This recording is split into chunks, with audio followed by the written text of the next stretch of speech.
And so for the beginning of this episode, we are going to get a little spoopy because this is our 25th episode and this is how we are celebrating. So just sit back, turn off the lights, maybe cuddle a pet or stuffed animal if you need to for comfort. Grab a blanket. Yes. Stay safe under the covers. Yes, and just relax and hear the spoopy stories. I told her there was no monster in her closet as I picked her up and told her she could sleep with us tonight. I figured that was the safest way of getting her out of the house without him realizing I saw him. Oh, that gave me chills. I began tucking him into bed, and he tells me, "Daddy, please check for monsters under my bed." I look underneath for his amusement and see him, another him, under the bed, staring back at me, quivering and whispering, "Daddy, there's someone on my bed." They say a shiver down your spine means that someone's walking over your future burial site. As my husband walks around outside gardening, the shivers won't stop. Whew. I can't move, breathe, speak or hear, and it's so dark all the time. If I knew it would be this lonely, I would have been cremated instead. The note said, "I hate you, Mom. I've run away from home forever." It took me 5 tries, but I finally got the handwriting to look just like hers. Don't be scared of the monsters. Just look for them. Look to your left, to your right, under your bed, behind your dresser, in your closet, but never look up. She hates being seen. "We found your daughter," the officer said, as he drew an X on the map. And then he drew another, and another, and another, and another. Oh, God. I woke up to hear knocking on glass. At first I thought it was a window until I heard it come from the mirror again. As I woke up in the middle of the night, I heard Alexa speak. "Okay, the security alarms have been disabled." She wondered why she is casting 2 shadows. After all, there is only a single light bulb. I sobbed as my daughter begged me not to pull the trigger. It gets harder and harder to kill her each time she returns. Oh my God. The grinning face stared at me from the darkness beyond my bedroom window. I live on the 14th floor. You get home tired after a long day's work and ready for a relaxing night alone. You reach for the light switch, but another hand is already there. Oh, yeah, I saw that one. Right. There was a picture in my phone of me sleeping, but I live alone. The longer I wore it, the more it grew on me. She had such pretty skin. Yeah, I saw that one too. Working the night shift alone tonight, there is a face in the cellar staring at the security camera. My TV keeps turning on by itself. It's annoying, but what's more worrisome is how it only shows footage of me standing in my living room. Oh, I had picked that one. Oh my God, I'm getting such goosebumps. All right. She asked why I was breathing so heavily. I wasn't. Finally, to his car, he drove away from there as fast as he could. When he felt safe enough to breathe, a voice from the back seat said, "Leaving so soon?" Oh. My daughter won't stop crying and screaming in the middle of the night. I visit her grave and ask her to stop, but it doesn't help. My wife being pregnant without my involvement normally would have made me suspicious. Since we've been alone in the spaceship for over a year, it made me afraid. Oh. You start to drift off into a comfortable sleep when you hear your name being whispered. You live alone. Hey there, horror movie tea sippers. The following podcast will contain spoilers for the movie we are about to review.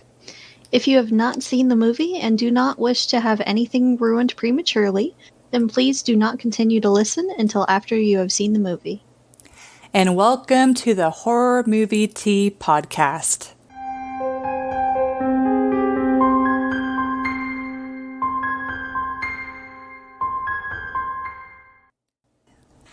And today, for our 25th episode, we are covering one of our favorite movies of old time, Lights Out. Yes! And in case some of you are like, WTF, from our intro, we just read some scary short stories, and if you would like to either read the stories that we read or discover some new ones, we will link where we got those stories below. Yep. So this movie was based on an internet short scary movie. It was about 5 minutes long. We did post it yesterday just so everyone could see it, the original. And we just wanted to honor that. And that's why you've been seeing the scary short videos all throughout the week. So we hoped you enjoyed them. There are a whole bunch more out there. They're so much fun to watch. Are. And they can do some real good scares in the short amount of time that they have. Yeah. So go check those out. And yeah. So it inspired this movie. Hopefully it'll inspire some others. Yeah. And we got our shark kitty tail, so don't mind her. She is extra just our cuddly guest today. star, Navi. Yeah. And yes, Navi from Legend of Zelda, for those who caught on. But I guess before we jump into the summary, we can start with what tea we're drinking. Yeah. I am drinking some iced tea that I made. I think it was like the Lipton iced tea, where it has like 2 giant tea bags that you... and then to sweeten it, I used honey granules. But yeah, it's pretty tasty, and I'm using my cup from choir from my senior year. I graduated in 2009. I don't think I have that cup still. Really? That's a pity. It's like, it's actually a legitimately good cup, so it's like, I'm not gonna I stop know. using it. I just don't remember where it ended up, honestly. But I am drinking chamomile tea with lavender. I needed to calm down my heart rate. Sorry, my allergies have been really messing with me. I went on a jog yesterday, and people were mowing their lawns left and right, so that was loads of fun, but needed to calm my heart rate down. So after this movie, this is one of the few movies that have some legitimate creep factor. Yeah. Like, even after the movie's over, it just all lights on. Yeah, before I go into the summary, I just need to tell a funny story. Whenever we initially saw this movie, we saw it in theaters. Yes. And oh my God, we were in like the middle aisle, and I'm just like, oh my God. I'm like, I'm shaking, I'm freaking out, I'm screaming, and there is a lady sitting right next to us, and whenever the credits started rolling, she stood up and she looked down at me, and I'm like, I just need to know if you're okay. I'm like, yeah. I'm just sitting there. She does this all the time. It's all good. Yeah, like if... And plus, that's what I feel like, that's when we first started watching scary movies, so I wasn't quite... Oh, no, we had seen some others before this. Okay, yeah. It really depends on the movie. Like, this movie I was expecting to be scary, especially since I had seen the short. Oh, and I think I was just psyching myself out at the same time, you know? But well, it did have some legitimate scares, and I love you, but you do tend to scare easy. So I know. Like, half the time, whenever I see a scary movie with a friend, they're like, your screams are scaring me more than the movie is. Half the time when I jump, it's because of you. So sorry. And then I hate it, because even when I'm expecting a scare, I still jump. But because I'm expecting And it, I jump scream. even more, and I don't understand it. But And you scream every time. yep, I sure do. Almost every time without fail. Yeah.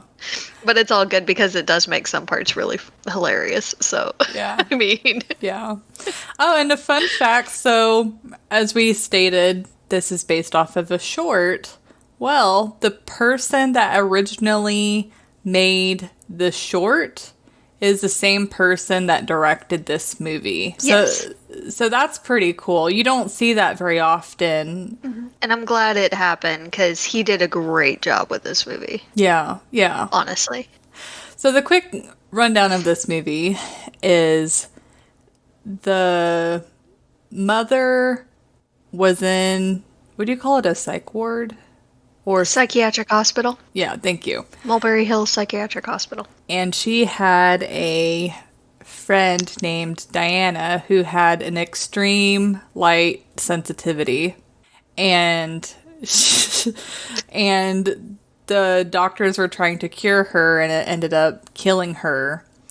And now the movie takes place where the mother is an adult. She's still suffering from at least depression at a minimum. Like, with all of the things that she's going through, it's got to be more than that. But anyways, It feels like a lot more than that, but okay. but the mother has contacted Diana, and I guess beyond the grave, you could call it. And so Diana and her, well, It kind of feels like Diana latched onto her.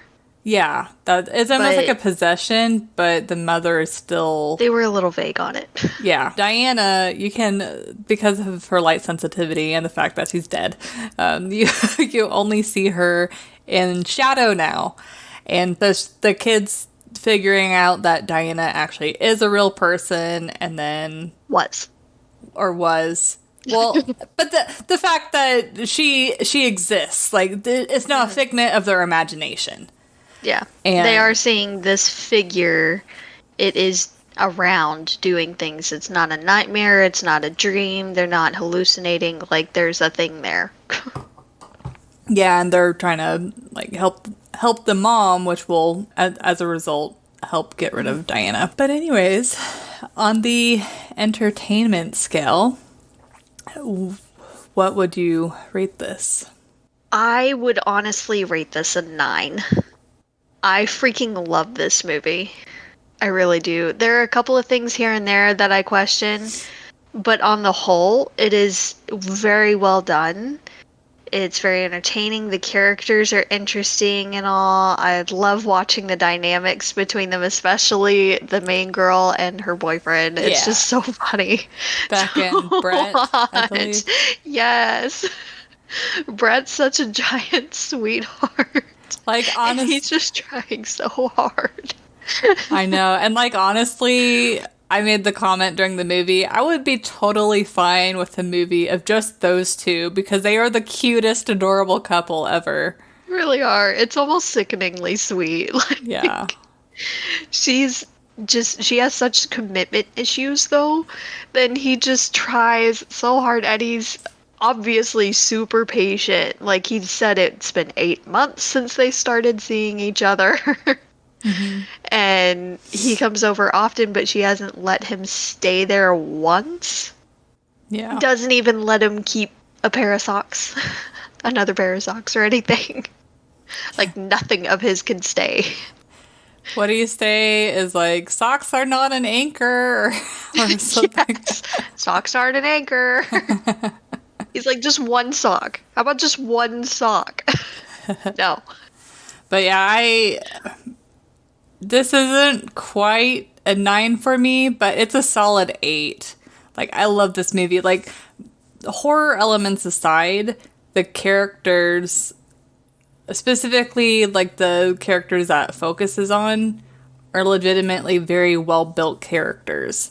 And Yeah. they're very lovable characters, which is very important during a horror movie, because you don't want to hate the characters. Unless if it's slasher, then that's a little bit more appropriate. Because then you Then it's more fun to hate them. yeah. But I know You just start rooting for the killers and it's all good. one thing I'd be curious to know is, obviously it was based off of a short but I feel like the movie also morphs the meaning of Diana, and I almost wonder if she's supposed to represent what mental illness is like for a person, where it's like you can't, it's extremely hard to get rid of, and it can harm those around you in addition to yourself.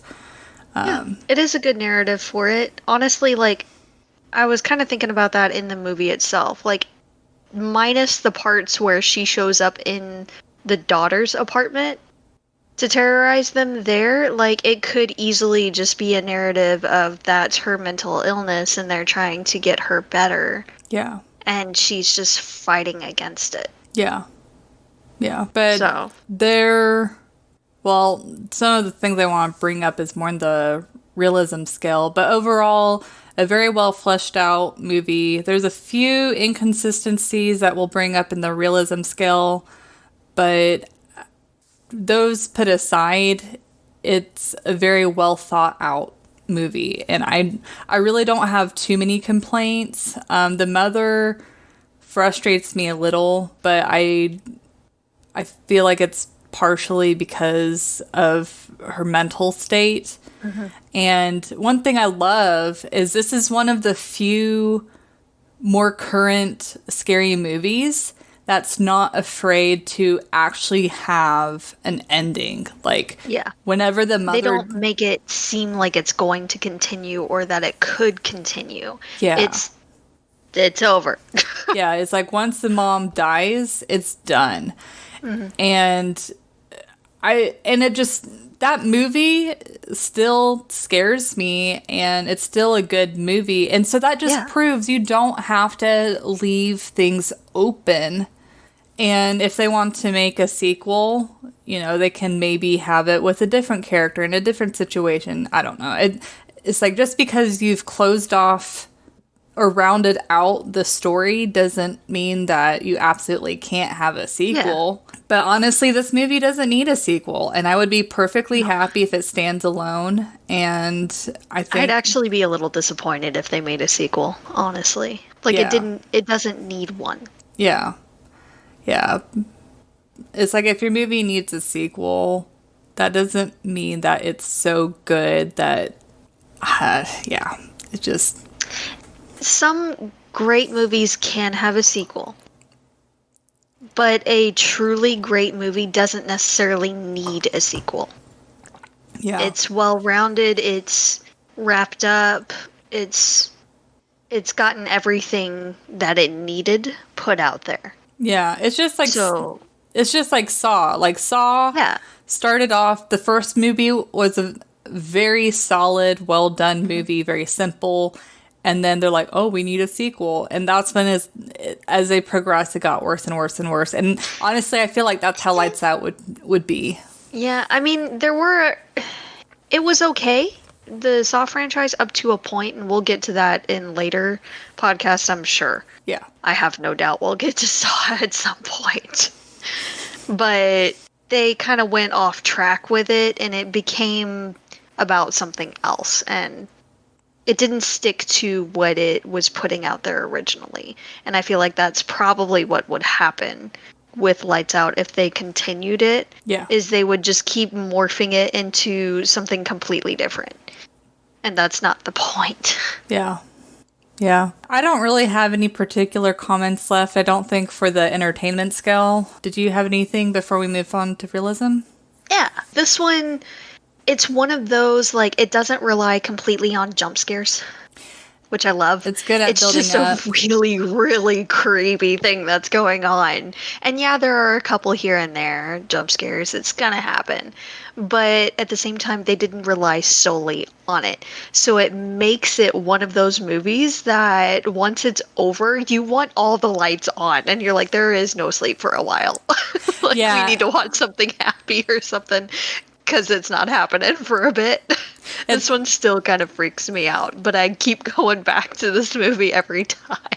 Yeah, it's like, even when the lights are, or whenever the lights are off during the movie, because what can be in the dark. It just leaves you this kind of air of apprehension, even if they're not really building up to anything in particular in that moment. Yeah. It makes you a little bit paranoid. You're like, Yeah. shit, is she here? Yeah. Yeah, because there's honestly a few scenes where you're not sure if something is going to happen. And so if something does happen, it just kind of jars you a little bit. Yeah.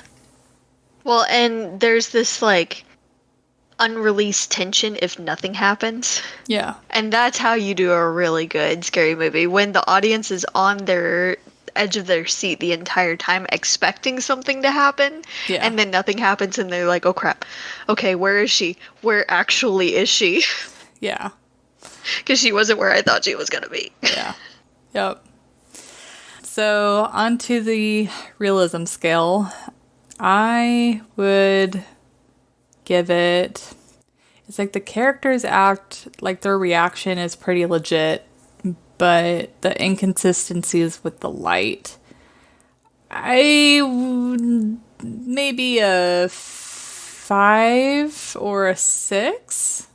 I would give it a 6. I do take off points for the light. They didn't really explain how she works. Yeah, it's a little Really, like, inconsistent. some light hurts her, some doesn't. Yeah. But she can still move in, like, partial light. Like, make up your mind. Yeah, like, especially the biggest thing that bugged me was, like, the level of light.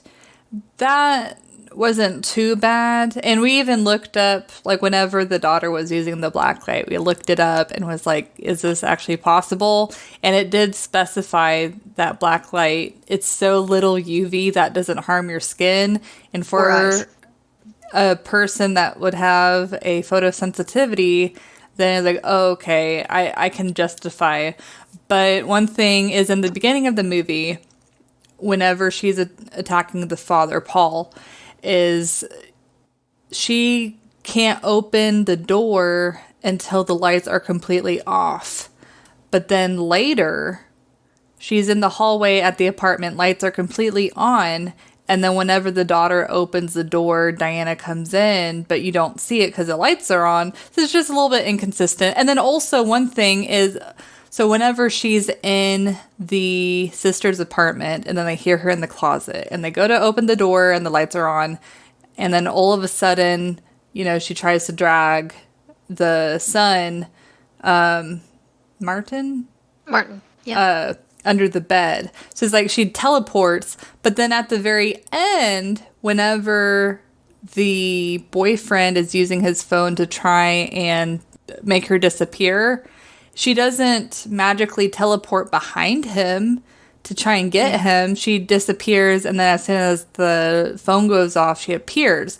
So that's very inconsistent. It is, but at the same time, their reactions were pretty solid. And we don't know if maybe she was just getting stronger as the movie went along because she was off her meds for longer, the mom. We have no way of knowing for sure. Yeah. But because they were a little vague with that. But they did have some smart characters, which I appreciate. Like the boyfriend? So much. Yes, he was the smartest one of the bunch, using anything and everything available to him to get out of the situation. Mm-hmm. Like, he used his phone when he got, shoved. And used the car light? Then used the car light because Diana had smashed his phone. And he knew that going back in there was stupid without at least some kind of help. And he didn't have his phone anymore because, again, the thing smashed it. So he left, got help, and came back. Mm-hmm. Yeah. Which didn't really help her abandonment issues there for a bit, but still. But if anything, it was a smart thing to do. The fact that he came back, yeah, I think probably helped. Oh, definitely. That definitely helped his case. Yeah. For sure. But it was a little bit stupid that she went back for the mom. Because really, like, logically speaking, everything that they had seen showed that Diana wasn't really wanting to harm Sophie that much, as far as the kids had seen. Yeah. They knew that she wanted to hurt them, for sure. Yeah. But everything that they had seen and heard and all had shown that their mom was basically mostly safe. So really, they could have, like, opened up the curtains real quick at the front of the house and then noped out of there and waited in the light until dawn when, sunlight streaming through the windows, and then go in there, hopefully with backup, because the officers did call for backup. Mm-hmm. And go in there with, at least some light and just open up the blinds and curtains and all as they go. But she went back, and the mom realized that somehow Diana was tied to her and went a very extreme route. But yeah, I almost wonder if the daughter had waited until it was light outside and she was able to bring the mother out, if they got her back on her meds and she was starting to get well again, that, because the mother indicated there's a period that she didn't have Diana in her life. Mm-hmm. And so if they would have gotten her well again, then that you can safely assume that Diana would probably go away. Yeah. But I guess you could also think, well, if the mother ever went downhill again, then Diana comes back. So it's like the only permanent solution is to have the mother kill herself, but it definitely wasn't the only solution. Yeah. It's a messy road either way, honestly. And that is another thing that they did realistically portray, was in situations like that when there's a kid involved, it sucks because that's not a very healthy environment for the kid, but there's a very lengthy process to be able to remove them from that situation. And sometimes removing them from that situation doesn't necessarily mean they'll be put in a better one.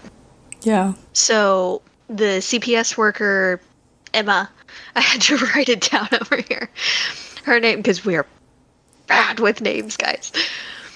Emma did say that just to get him away from the mother, she would have to file charges against her, which is not something that most people really want to have to do.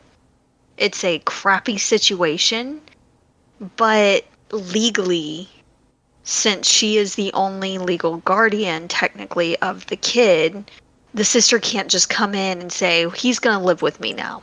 Yeah. She actually has to go through those channels and file charges against the mother and prove that she is not fit to take care of him. Yeah. And even then, that doesn't mean that the sister gets custody of him. Yeah. That just means that the kid will no longer be living with the mom. Chances are he'd be put in, like, foster care. Yeah. Most likely, until they can prove that she is an acceptable substitute, I believe they said, or surrogate, for him to live with. Yeah. So if she was deemed irresponsible or not able to take care of him, then chances are she might have just taken him from a bad situation into another bad situation. Yeah.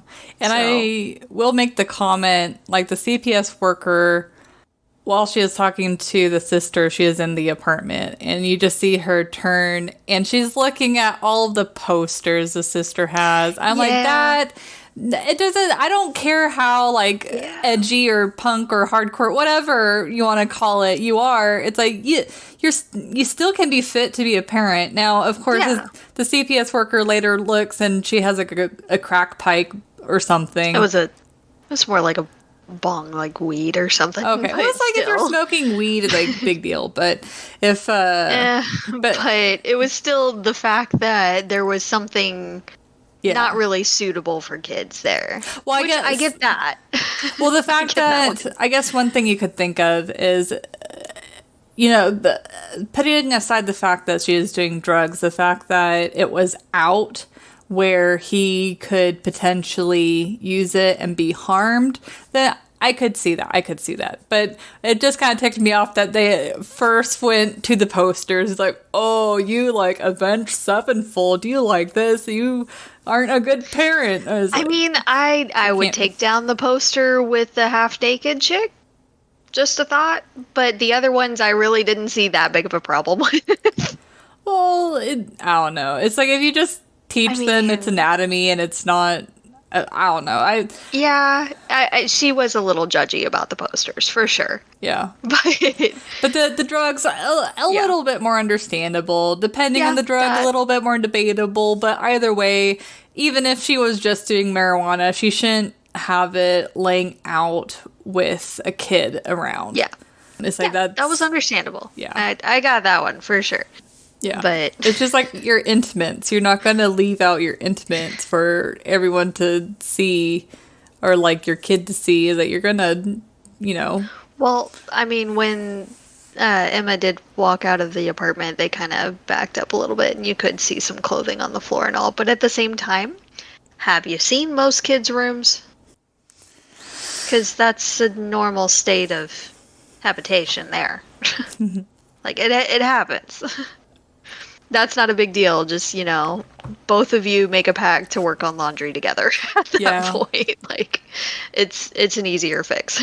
Yeah, but that was a pretty interesting dynamic to where I was very much on the son's side, and obviously I didn't want him to live with the mother, but it was that dynamic on, well, you can see that the sister obviously has her issues that she needs to work through before she can potentially be a guardian. Yes, but at the same time, she showed she was clearly willing to do so. Yeah. Like, she knew she had issues, but at the same time, she's like, I don't have a choice. This is my brother. Like, this is what's going to happen. Yeah.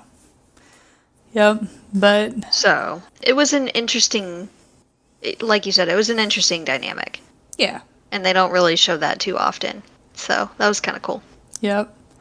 But yeah, overall, if any of you have not seen Lights Out yet, you really need to see it. It's first go onto YouTube and search Lights Out so you can see the short.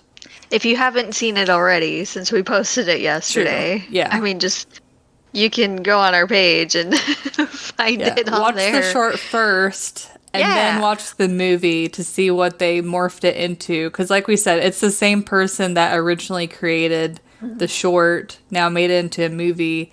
And it just makes me... It's great. It's like, it makes me wish that there were other ways to fund creators that do shorts. Because it's like, if they can make that solid of a movie... I don't know if it's his first movie... I mean, a lot of them have like a Patreon or something, but they don't necessarily use it to start up a movie. They usually use it to support themselves, to make others, and to support themselves. Yeah. But it's really good, guys. Like, it's amazing how creeped out you can get in just 5 minutes. Yeah. Yeah, and how long you stay creeped out. Like, once the movie starts, I'm creeped out pretty much the entire time. Yep. Yeah, it's from start to finish, and even afterwards, you're just like, I need a blanket, I need a hug, and I need all of these lights to stay on. Yeah, it's like forever. The movie still has its flaws, but, I mean, overall, the characters are good.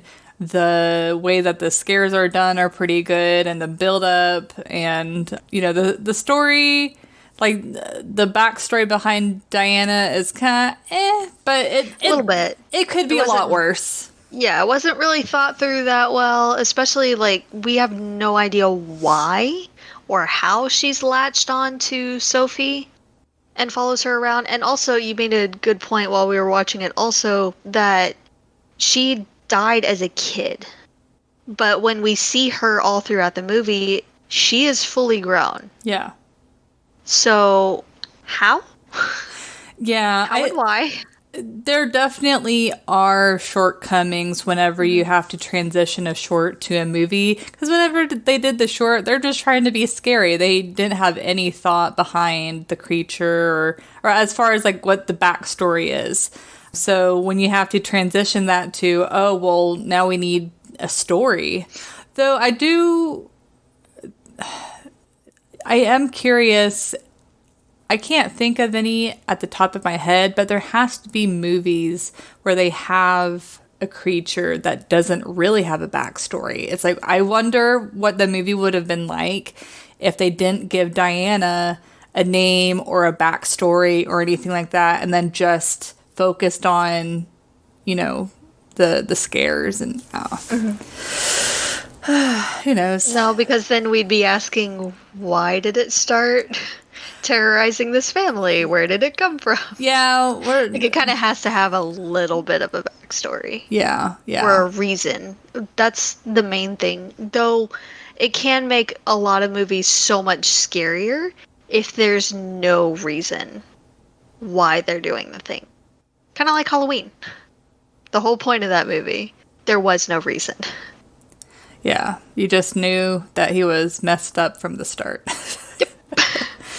But yeah, so that's the only disconnect that I get is you can see that they tried to cut out a backstory that didn't quite fit, but it was kind of, all they could really think of to get it to make some sense. But that's... Well, that and the light levels. Pick one. Yeah, yep. Those are my biggest complaints, but that's not going to kill the movie for me. Those are kind of small, honestly. In comparison, especially compared to a lot of the other movies we've already reviewed. Oh, yeah. And torn to shreds. Like, this one, to have two things that we're really just kind of nitpicky about, that's pretty good, I feel like. Yeah. So if we were in that situation, like if we had to, fight Diana, is there anything that you would do to survive? Or I felt like the characters did everything that I would try and do.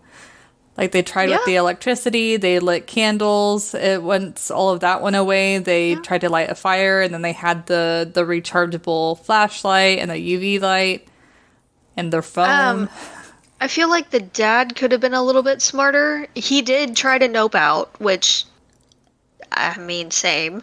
But he just, stares at her and goes, okay. And then just runs, which... I would do the same. I'd be like, accurate. Hell no. No. And run out.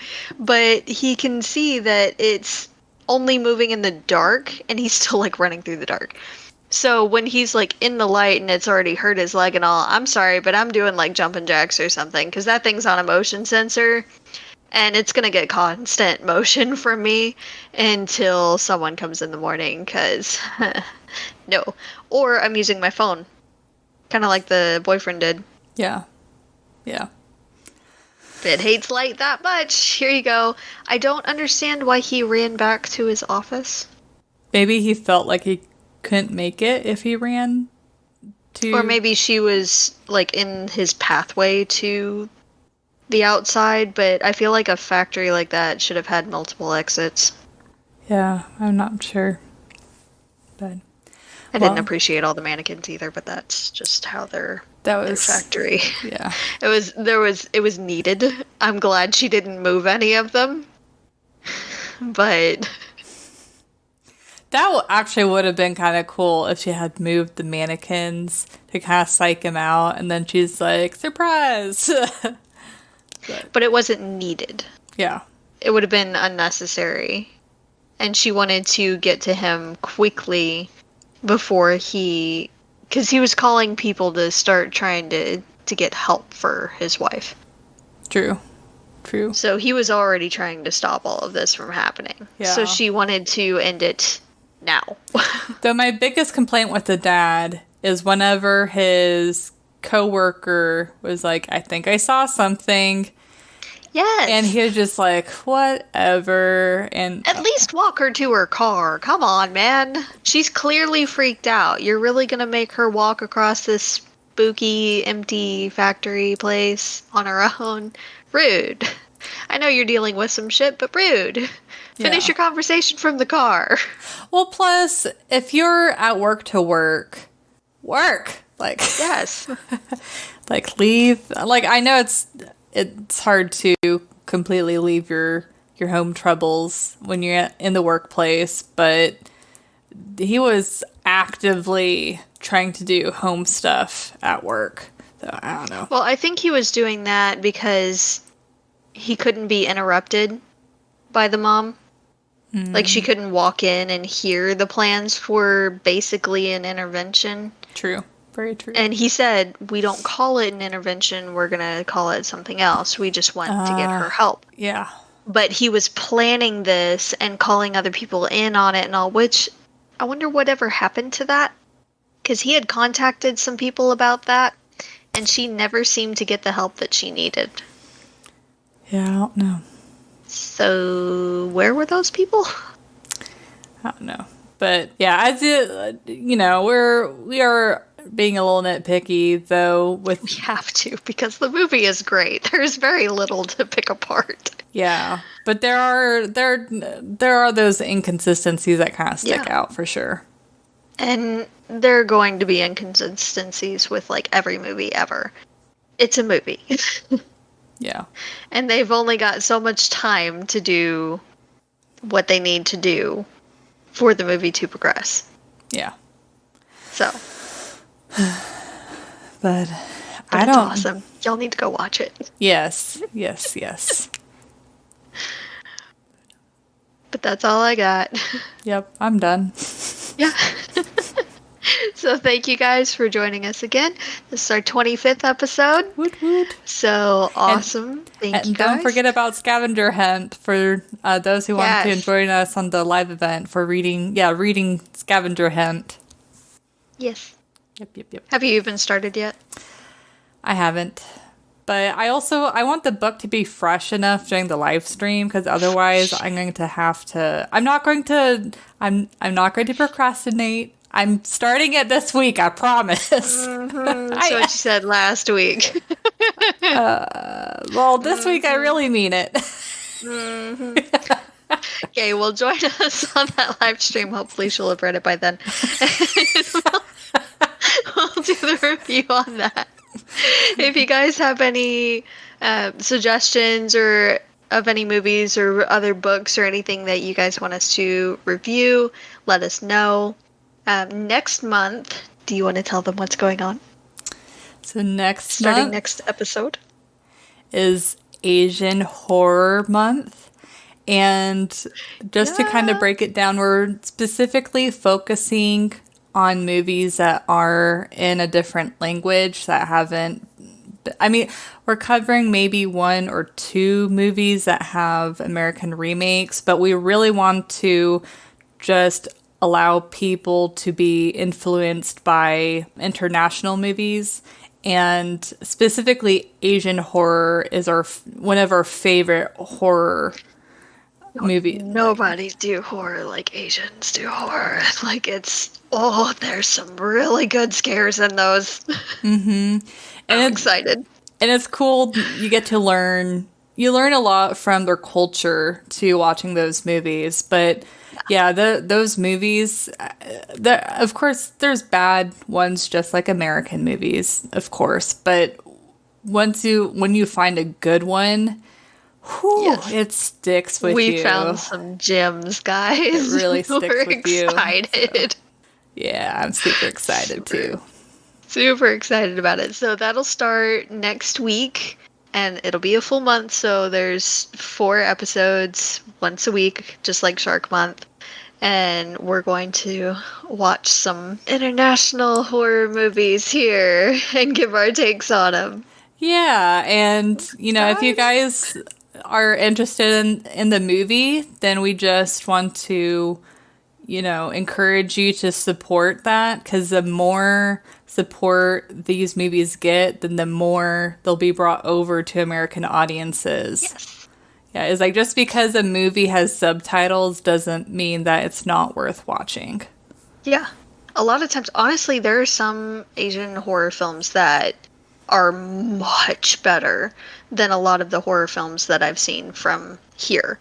So it just depends on the situation, the director, the actors, how they bring it across, and really just the writing itself. Like, a script can make or break a movie. Mm-hmm. Well, I also feel like You know, especially nowadays, the American horror movies are very much like in your face scares, while the majority of Asian horror films are you just feel like this aura of dread the Yes. entire time. And Yes. sometimes you get a release, sometimes you don't. But every good movie I've watched like has stuck with me. Yeah. I mean, it's just like whenever we did Ju-on, like that movie still, like I watched Ju-on Origins and I had texting me nightmares about that the night I watched it. She was texting me, guys. I'm scared. I don't know why I'm doing this. Why did I do this?